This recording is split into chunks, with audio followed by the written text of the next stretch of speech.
Hey everybody, welcome to Obscurities in Miniature. I've been in the mood to build me some bugs, and I wasn't in the mood so much to build the arachnids from like Starship Troopers, although that is quite tempting. I wanted me some good old-fashioned fantasy bugs, and I thought, what better bug than the ankheg, which is, if I'm saying its name correctly, a traditional, or at least for tabletop, big, spiky earwig-tailed monster. So this in particular comes to us from Lord of the Print, and Lord of the Print specializes in big giant monsters, but this doesn't look all that big, does it? I mean, if I grab a Space Marine, who I just happen to have handy rather than my usual Inquisitor friend, you can see it is about human size, and I thought, well, that is pretty cool. And he's got these big old nice looking pincer blade things that I obviously have to glue on, but it's just not big enough. And even though it does have a 50mm base, which is quite nice, I might add, and I do like the fact that they have a nice fancy imprint there on the bottom, and it actually came out decent for once. Usually when I print bases, they don't. I thought to myself, it's just not big enough. And that's when I noticed that Lord of the Print has what he calls the ankheg. Rather than the ankheg, they have the ankheg. And let me show you what this sucker is. Ta-da! Yeah, that's just his body. So this thing is absolutely massive. Like bordering into Tyranid giant bug territory. And I saw this and I was like, oh boy, I have got to try printing this sucker. And it is actually hollowed out. You can see right there. I don't believe the entire body is hollowed out. You can leave it absolutely solid, but that's going to take up a ton of resin if that's not a problem to you. And then, to make things even more fun, he's got these giant pincer blades that are almost as long as he is. These are just crazy.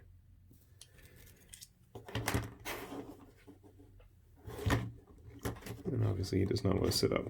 That's okay. In addition to those giant blades, he's got a pair of smaller, lower ones. They're going to attach underneath those. And then we have a big pile of legs, 6 legs obviously, and we're going to attempt to figure out where they go. Now I did manage to fit the body entirely on a print plate without shrinking it. I did have to wiggle it around to try to get it all on the plate, and then I did manage also to get all of the limbs on a single plate, but then there's the base. I did print the base that they had for it because it is pretty cool, and Lord of the Print also makes all sorts of fun micated mushroom plant people, and you can see he's got a torn up one there on the base.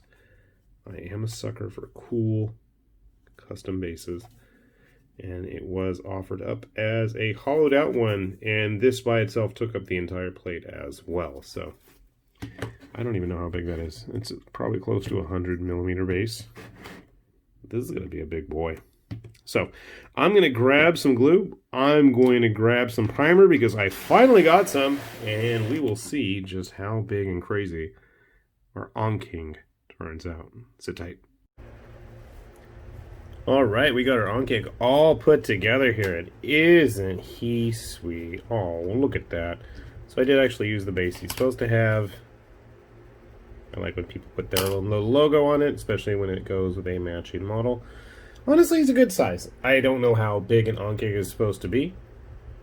I'm grabbing our friends that always seem to hang around on this channel and give you guys an idea of how big they are.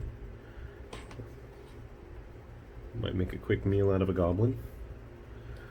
Where are you, Pit? There you are. So you can see it is about, I'd say like 2 humans long. Maybe 8-10 feet long. It's about right, isn't it? Whee! Banging the table here, sorry. But honestly, he's not the star of the show. You guys want to see the big sucker, don't you? Step aside, folks. So, let's talk. And honestly, he was really easy to put together. I should say that also. You can see he's been primed. The detail is quite nice. But then there's the real star of the show, who can't even fit on the screen. Maybe if I zoom it out.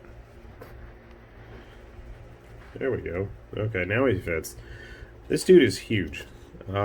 This is probably the biggest model, both in volume and size, that I think I've printed yet. He was hollow, but it didn't really matter. He also is a pain trying to get his feet all lined up. This leg especially, because everything is on a ball joint, it just didn't want to work right. I got everything else. You can see here, his front right foot's supposed to rest on the rock, and then the back 2 feet, there are little indents for his legs to sit in on both sides. They're not on that side. There we go.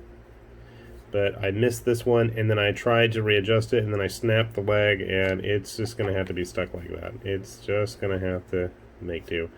I'm still not 100% sure where its eyes are. They're in there somewhere.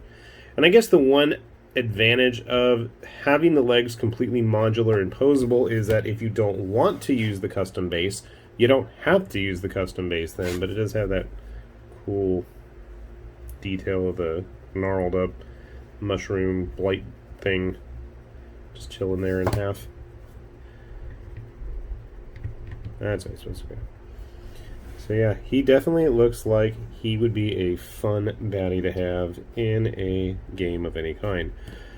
My first thought, I'll be honest, is painting him up like a Tyranid. Probably not the best choice, but that's where my brain went.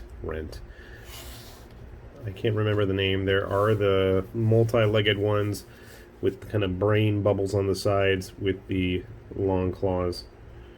I think it was a psychic one or something. I don't know. I'm not up on all my Tyranids these days. But it definitely has the size and the bulk, I think. But honestly, it's just a really cool looking model. I was going to show it with this other dude from Lord of the Print. And I just love this model, and I really wish that we would see more in a similar style. It is like a robot stalker thing, but it's just weird. I think this is probably the closest I've seen anybody making an actual Warframe style model. And as much as I would love to sit and play Warframe these days, I don't have the time. I know my brother would really like me to get back on it. But I do absolutely dig the designs of the game, and would really, really love to see somebody take that crazy, elaborate style, especially once you've got a blinged out frame. Yeah, it would be really cool to see something like that on the tabletop. But yeah, Lord of the Print makes really big, really cool looking monsters, and you should definitely check them out if that's what you are in the mood for. One of these days I will print some more of these up, maybe even make a few smaller ones just to have a whole nest of them. And I know my brother has been talking to me, once things are looking better out here, we are definitely going to be going on a bug hunt of some kind, be it fantasy or sci-fi. So, hopefully, we'll be happy to share some of that info with you guys once we've got that going on. With that said, this has been High Lord Tamberlane with Obscurities and Miniatures, saying thanks for watching, and we'll see you back here soon. Bye-bye.